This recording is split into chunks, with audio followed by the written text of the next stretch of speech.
Today is Monday, Parashat Acharei.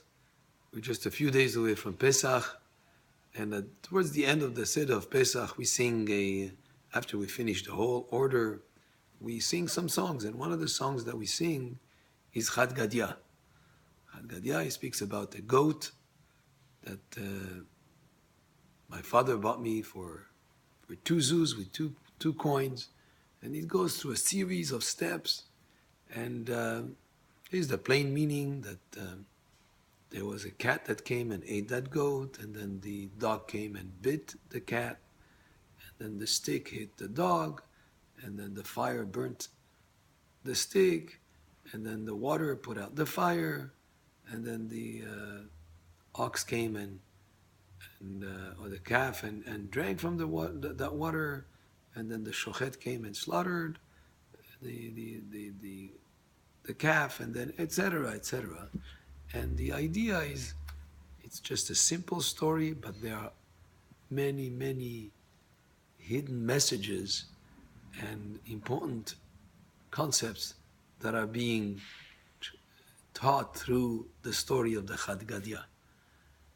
I've seen various explanations, but today maybe we'll just touch upon an explanation given by Rabbi Yosef Messas, who wrote this beautiful Haggadah. Actually, he wrote it in calligraphy by hand, with the Perush by hand, and the library that we have here at Emma Banim, the Yoshua Rimoch Library, has a treasure chest of books. I mean, just on Haggadot alone, there is a whole shelf full of different Haggadot with explanations and some very deep concepts that are being taught through the Gadya. All right, so we'll go through some of it. What is this Gadya? The Gdi, the goat, represents actually Yaakov Avinu. That my father bought me with two zuzeh.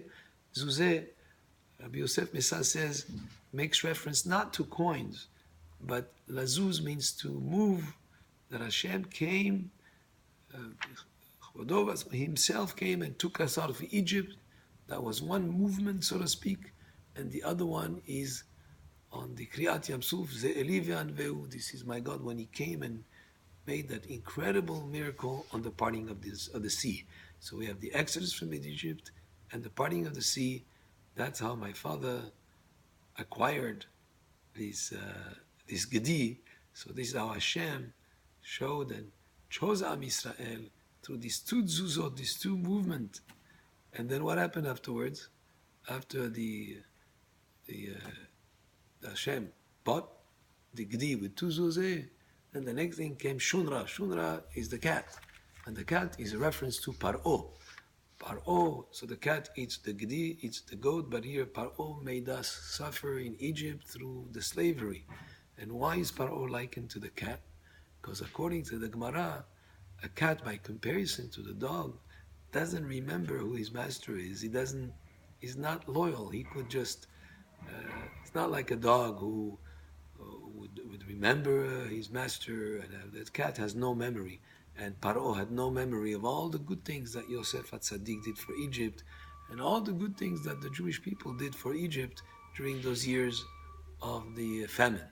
So that's the cat, is Paro. And then afterwards, what happens? The dog comes and bites the cat. Well, what is the dog? According to Rabbi Yosef Messas, is the tzara'at.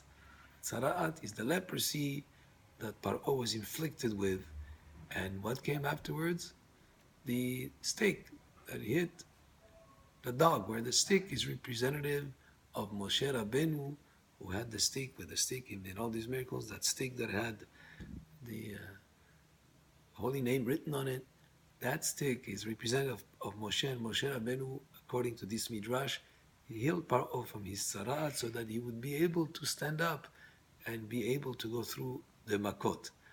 Then after that, what happens? The fire comes and burns the stick. According to Rabbi Yosef Messas, the fire is representative of the fire of the Malachim, the angels who made an affront to Moshe Rabbeinu when he came to receive the Torah. The Malachim, which is represented by the fire, were not sort of happy about this. How could the person who's created in this world come and want to take something that is so important as the Torah? So that fire is the fire of the Malachim that came towards Moshe Rabbeinu. And what happened? The water puts out the fire. The water is symbol of the Torah that Moshe can stand up to the fire of the Malachim. And then what happens afterwards? Afterwards is the calf, the ox comes and drinks the water. What is that ox that drinks the water? Is the golden calf that Aaron, that was made when the Moshe Rabbeinu delayed a little bit in coming, and that he drank the water. That's what caused the tablets to be broken by Moshe, because of that golden calf, which is the ox that comes and drinks the water. And then what afterwards comes is the shochet that comes and slaughters the ox. It was the shochet who slaughters the ox. It's Moshe Rabbeinu who took the ox and ground it and made it into a fine powder. And that was Moshe Rabbeinu. And then it goes on and it gets very deep afterwards in terms of the concept that Rabbi Yosef Messas is bringing. But you see, there is more to just the simple meaning of the song that we sing. And believe me, there are many other explanations that are brought on this song that has many messages in it. Baruch Adonai le'olam, amen ve'amen.